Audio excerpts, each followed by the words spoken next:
আমরা বলতে চাই বাংলাদেশ সরকার যারা বর্তমানে যে সরকার প্রধান আছে আমরা তাদের কাছে আবেদন জানাইতে চাই সেনাবাহিনী সহ আমাদের নিরাপত্তা বাহিনীর সকল ডিপার্টমেন্ট সহ আমরা আম পাবলিক মুসলমান যারা আছি আমরা ফিলিস্তিনে যাওয়ার জন্য প্রস্তুত আছি। আমাদের ভাই বোনদের জন্য আমাদের বুকের তাজা খুন বিলিয়ে দেওয়ার জন্য আমরা রেডি আছি। পরিবারকে আল্লাহর জিম্মায় রেখে মাথায় কাফনের কাপড় বেঁধে আপনারা আমাদেরকে ভিসা দিয়ে যাওয়ার ব্যবস্থা করে দেন। একমাত্র আল্লাহর জন্য শাহাদাত বরণ করার জন্য আমাদের ভাই বোনদের পাশে দাঁড়ানোর জন্য আমরা 100% রেডি আছি ইনশাআল্লাহ। আপনারা কি বলেন? যাবো তো ইনশাআল্লাহ?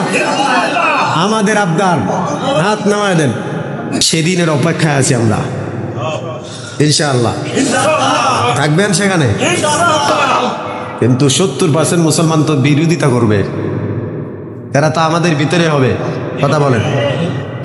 একটা 8 বছরের বাচ্চা মেয়ে, 2 বছর 4 বছরের 2টা ভাই বোন আহত, একটার হাত নাই আর একটার পা নাই, মা বাবা নাই, শহীদ হয়েছে, পুরা পরিবার শেষ। এই 8 বছরের বাচ্চারা মেয়েটা কি বুঝে বলেন? এই মেয়েটা 2 ভাই বোনরে কুলে নিয়া একটার শান্ত করে তো আরেকটা চিৎকার দেয়, কারণ কারো হাত নাই কারো পা নাই। এই যে একটা পরিস্থিতি, এই পরিস্থিতি আপনাদের মনে হচ্ছে যে খুব সহজেই কমে যাবে? আমার মনে হয় না। কারণ ইহুদি জাতির যে ধ্বংস হবে সেটা এখনো সেই সময় আসে নাই।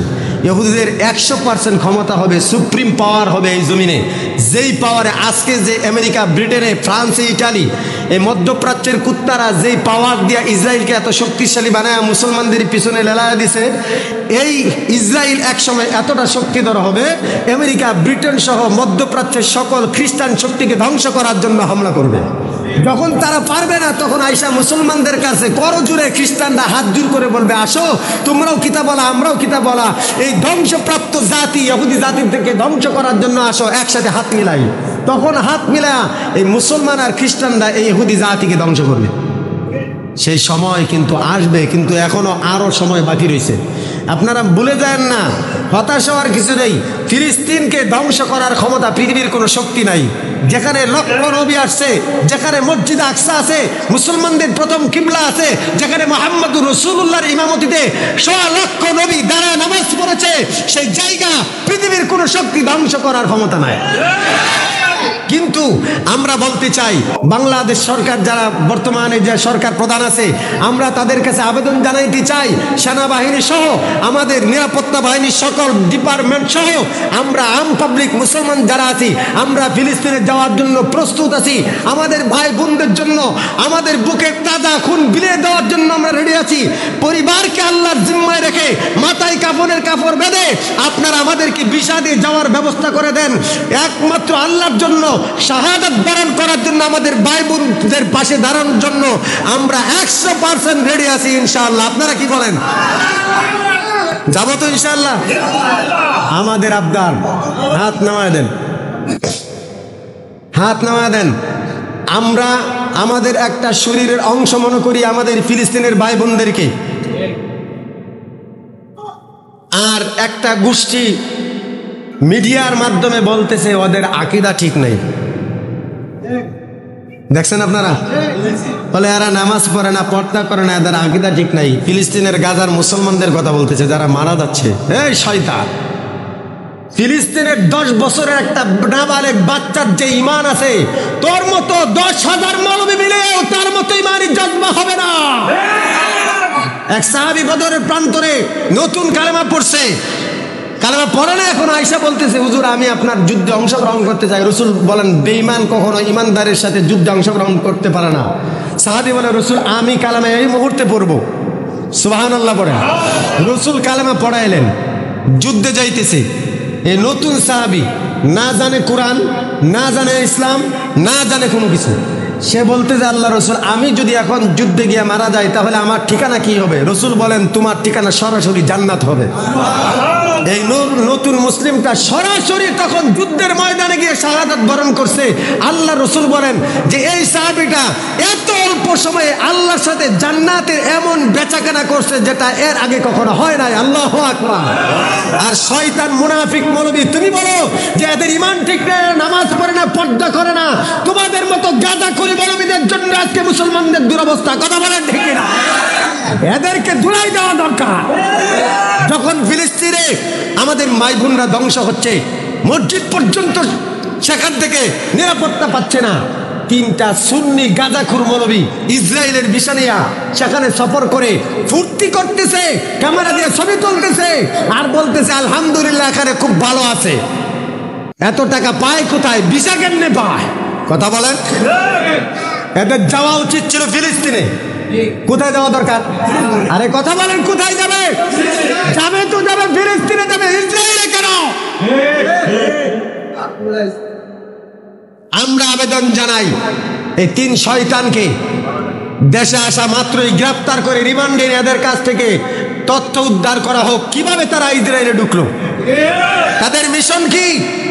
যেখানে প্রতিদিন হাজার হাজার ফিলিস্তিনি ভাই বোন মারা যাচ্ছে, সেখানে বলতেছে আলহামদুলিল্লাহ। তাদের আনন্দ মাখা ছবি, 3 জনের হাতে 3টা ক্যামেরা।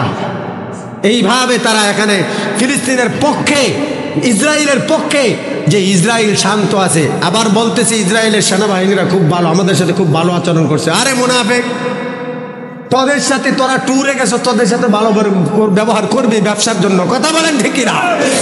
তোরা যদি খাঁটি পরিচয় দিয়ে মুসলমানের পরিচয় দিতে, লাথি মেরে তো তোদেরকে ব্রাশ পারে করে দিত রে। কথা বলেন না কেন? ভাইরা আমার, নামাজের মধ্যে দোয়া করবেন, প্রতি নামাজে দোয়া করবেন। যারা তাহাজ্জুদ পড়েন তাহাজ্জুদে দোয়া করবেন, আল্লাহ পাক যেন এই গণহত্যাকে বন্ধ করে, মাসুম বাচ্চাদেরকে যেন, এই নিষ্পাপ বাচ্চাদেরকে যেন গণহত্যা থেকে বন্ধ করে। সময় থাকবে না, সময় কিন্তু আসবে, সময় আসবে। নবীকে রাস্তার মধ্যে পাথর মেরে যখন বেহুশ করে ফালায় দিছিল, কেউ ছিল না পাশে, কিন্তু সেই নবী যখন মক্কায় ঢুকছে তখন ওই শয়তানের দল পালাইছে। কথা বলেন ঠিক না বেঠিক? তো সময় তো আমাদেরও আসবে, কিন্তু সে পর্যন্ত আমরা কে কি করলাম এটা আল্লাহ দেখবে। আমরা ওদের জন্য কি করলাম এটা আল্লাহ দেখবে। ফিলিস্তিনের ভাই বোনদের চিৎকারে যখন বলতেছে তোমরা কি জবাব দিবা, তোমরা হাসরের মাঠে দাঁড়ায় কেমনে পরিচয় দিবা, মুখ দেখাবা কেমনে মুহাম্মাদের কাছে, আল্লাহর কাছে কেমনে বলবা তুমি পরিচয় দিবা একত্ববাদে যে তুমি এক আল্লাহ মানো। তোমার ভাই বোন না খেয়ে মারা যাচ্ছে, 5-4 বছরের বাচ্চা যখন লাইভে আইসা বলে সাংবাদিকের কাছে খানা নাই, পানি নাই, কিচ্ছু নাই, আমাদেরকে বাঁচাও, তখন তো আর বুকে সহ্য হয় না। এজন্য নামাজে দোয়া করবেন, তাহাজ্জুদে দোয়া করবেন, আপনার চিন্তায়, আপনার ফিকিরে, আপনার ভাবনায় যেন ফিলিস্তিন থাকে, ফিলিস্তিনের মুসলমানদের কথা থাকে, আপনার ভাবনায় যেন এখন দুনিয়াদারি না হয়। এজন্য এটা ইমানই ফরজ হয়ে গেছে। ওদের বিরুদ্ধে জিহাদে অংশগ্রহণ করা মুসলমানদের জন্য ফরজ হয়ে গেছে। আজকে যদি এই বর্ডার না থাকতো, আমি স্পষ্ট বলছি, বর্ডারের সীমারেখা যদি না থাকতো, ভিসা যদি না রাখতো, যদি কোনো কান্ট্রির অনুমতি না রাখতো, আমার তো মনে হয় বাংলাদেশের কোটি কোটি মুসলমান এখন পর্যন্ত ফিলিস্তিনে থাকে। কথা বলেন ঠিক কিনা? কিন্তু আজকে এই বর্ডারের সীমারেখা আমাদেরকে আবদ্ধ করে দিয়েছে। আমরা আজকে যাইতে পারতেছি না। প্রতি মুহূর্তে বুক ফেটে কান্না আসে। যখন খাবার নিয়ে বসি তখন চোখ দিয়ে কান্না আসে। যখন আরামে ঘুমাই তখন মাথার মধ্যে, চোখের মধ্যে সেই ভিডিও ফুটেজগুলো বের হয়ে আসে, ঘুম হয় না। ওরা আমাদের সন্তানের মতো। আপনার একটা সন্তান বাহিরে গেলে যদি আপনার মাথা এত ব্যথা হয়, আপনার একটা সন্তান ঠান্ডা জ্বর হলে যদি এত ব্যথা হয়, আপনার একটা সন্তানের কোনো অঙ্গহানি হলে যদি এত ব্যথা হয়, তাহলে ওদের জন্য আপনার মন কাঁদবে না? এই জন্য দোয়া করবেন ইনশাআল্লাহ। নামাজের পর দোয়া হবে, আপনারা নিজেদের নামাজে দোয়া করবেন, 2 রাকাত নফল পড়বেন, তাহাজ্জুদ পড়েন যারা তাদের তাহাজ্জুদে পড়বেন।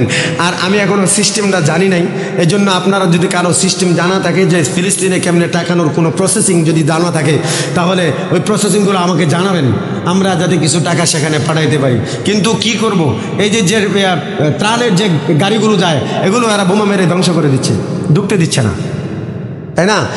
ইসরায়েলি পণ্য ব্যবহার করা হারাম।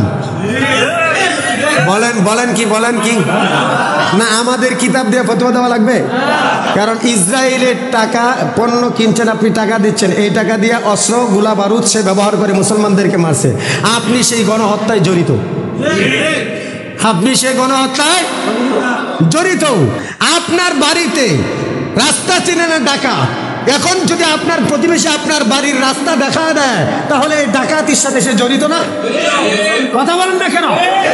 সুতরাং যারা ব্যবসায়ী আছেন আপনার দোকান থেকে ইসরায়েলি পণ্যগুলো ফালায়া দেন, পুড়ে দেন।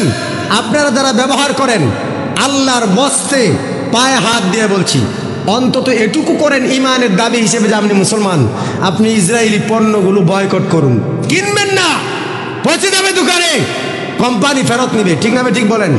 কিন্তু কোনো দোকানে হামলা করা যাবে না, কোনো দোকানের মাল সামানা নষ্ট করা যাবে না, লুটপাট করা যাবে না, এগুলো হারাম।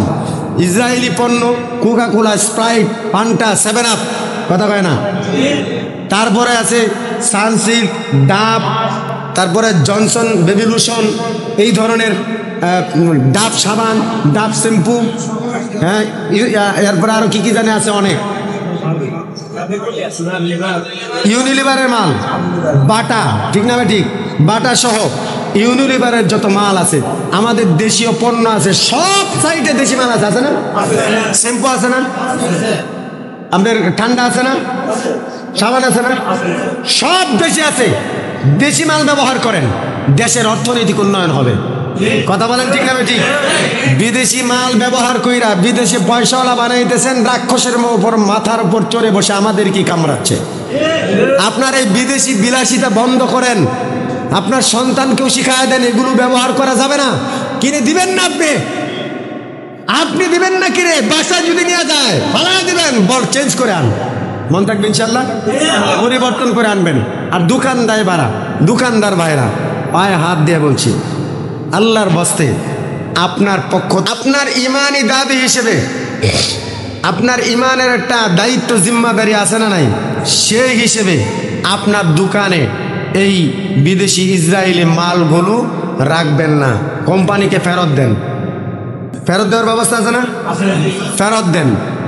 একটা দোকানেও যেন আপনার মাল না থাকে, ওই ধরনের মাল না থাকে, আল্লাহর বাস্তে এই কাজটা করেন। তাহলে দেখবেন, আমরা যেমন বলতেছি পাকিস্তানেও বলতেছে, আমরা যেমন বলতেছি ভারতে বলতেছে, নেপালে বলতেছে, পুরা বিশ্বের মধ্যে কিন্তু এভাবে বলা হচ্ছে। সবাই যদি একযোগে তাদের পণ্য বয়কট করা শুরু করে দেয়, অর্থনৈতিকভাবে তারা কিন্তু পঙ্গু হয়ে যাবে, কথা বলেন, ঠিক না? ঠিক। আর আরব কান্ট্রিরা যদি মুনাফিকি না করতো, তৈল বেচা যদি বন্ধ করে দিত, তাহলে কিন্তু তাদের এই বোমারো বিমান চালানোর সুযোগ ছিল না। আমরা দোয়া করব, আমরা সহযোগিতা করব, আমাদের দিক থেকে যতটুকু পারি আমরা এই কাজগুলো করব ইনশাল্লাহ।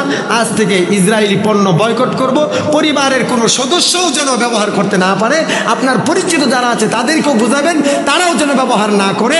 আর যারা দোকানদার ভাই, প্লিজ আল্লাহর বস্তে, আপনার একটু ব্যবসায়ী যদি লস হয়, আপনি এই কাজগুলো বন্ধ করেন, আল্লাহ আপনাকে অন্য দিক দিয়ে বরকত দিয়ে দেবে ইনশাল্লাহ, ইনশাল্লাহ। আজকে যেই কথাগুলো বলেছি, শুরু থেকে এই পর্যন্ত ইহুদিদের সম্পর্কে ইতিহাস টেনে আনছি।